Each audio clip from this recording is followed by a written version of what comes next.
अस्सलामुअलैकुम, आप देख रहे हैं जेएन न्यूज और मैं हूं आपकी मेजबान सुंबल ज़िया।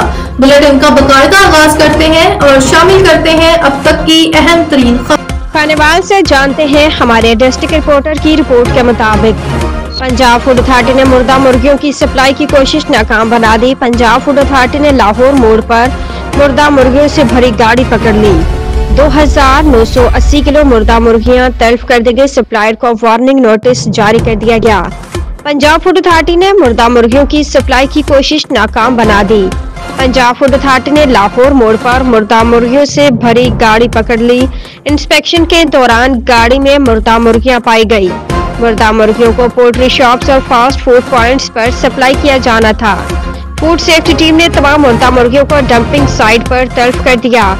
सप्लायर को वार्निंग नोटिस जारी कर दिया गया। इस मौका पर DG food authority Asim Javed का कहना था कि मुर्दा मुर्गियों की नकलो हरकत गैर कानूनी है, जिम्मेदारान के खिलाफ कार्रवाई की जाएगी। उनका मजीद कहना था कि खुराक से वाबस्ता किसी भी मुश्तबा सरगर्मी में मुलविस अनासिर के खिलाफ 1223 पर कॉल करके फौरी मतला करें।